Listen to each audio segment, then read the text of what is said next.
Tejasvi Kamatha. And my name's Sia Patel. $300 billion. That's how much money the Federal Trade Commission estimates that 18% of working Americans are missing out on every single year. That's over 30 million workers bound by non-compete agreements, or NCAs.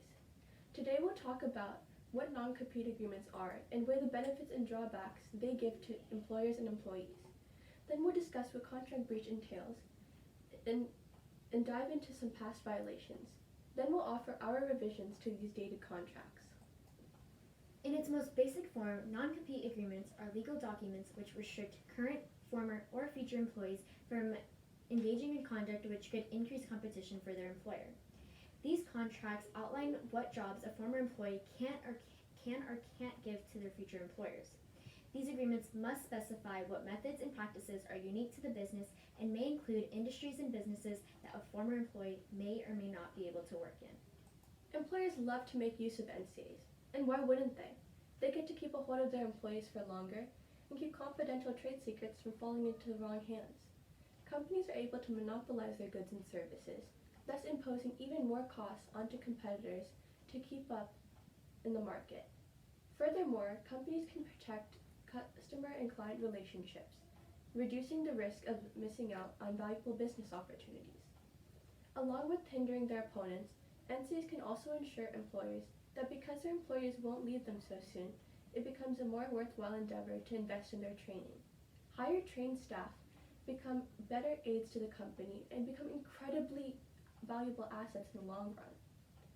Compared to the innumerable amount of positives that NCAs provide to employers, they only face a few negatives. For instance, it becomes much harder to find eligible employees for hire.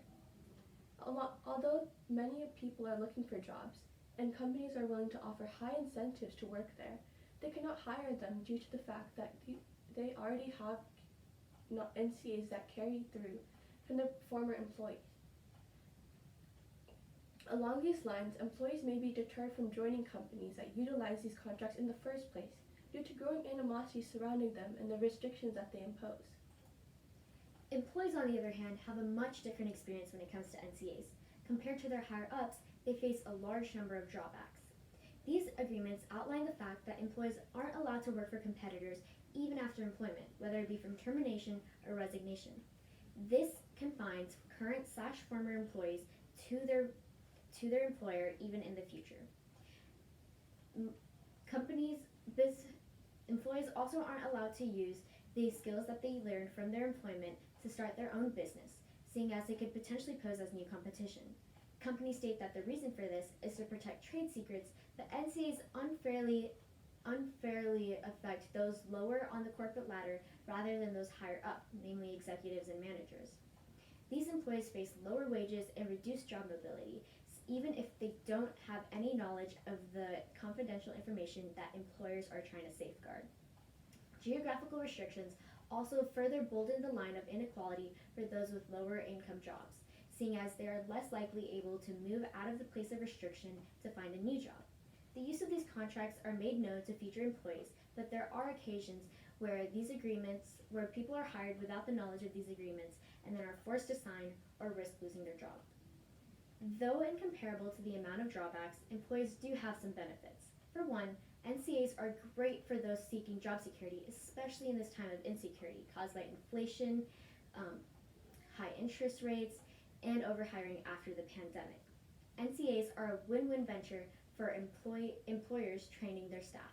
Employees gain additional skills and work experience all as a part of their job. For higher-ups, they get the opportunity to gain access to sensitive information that they otherwise wouldn't. One major perk of NCAs are the employee's ability to have leverage over their employers for higher compensation and better work and better terms as a trade-off for their limited future job employment options. At the end of the day, NCAs are just not, as they are currently, are just not conducive to long-term growth. The Federal Trade Commission proposed a nationwide ban on NCAs in early January last year. They predict that job mobility, wages, and entrepreneurship rates would all increase if the ban were to take place. As the chair of FTC, Lena M. Khan, stated, "By ending this practice, the FTC's proposed rule would promote greater dynamicism, innovation, and healthy competition." President Biden also spoke about this topic at a press meeting in which he signed an executive order promoting competition in the American economy. Workers should be free to take a better job if someone offers it. If your employer wants to keep you, he or she should have to make it worth your while to stay.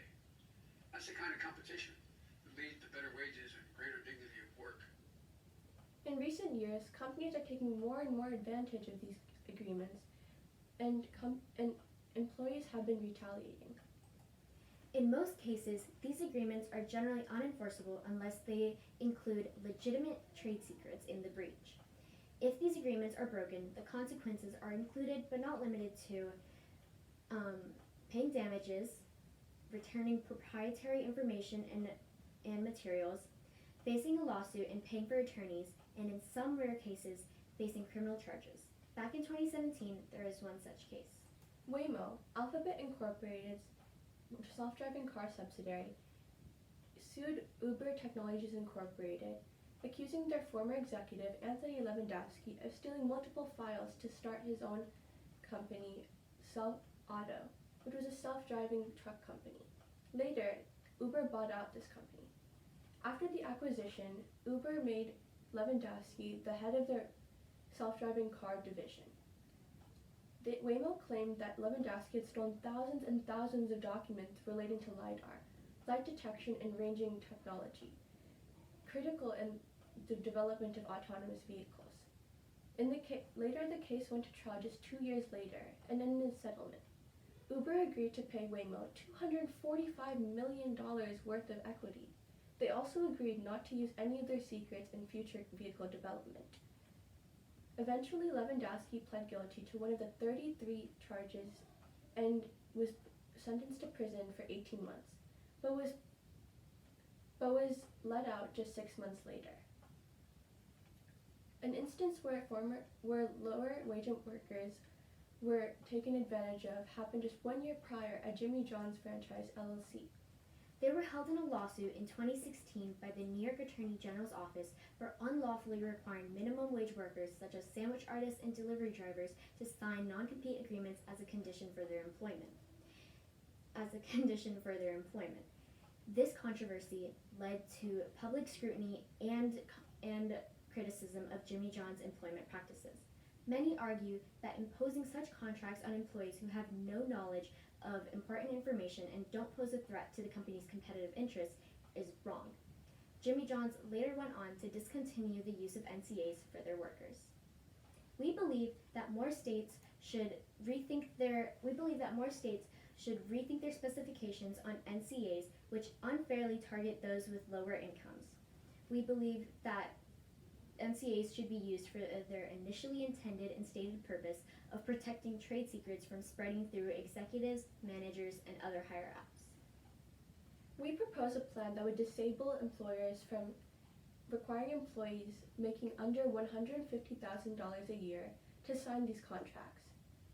As President Biden said, employers should offer incentives to keep their employees at their companies, rather than requiring and legally demanding that they must. They can enact this through increasing wages, giving out more bonuses, and granting flexible working schedules. A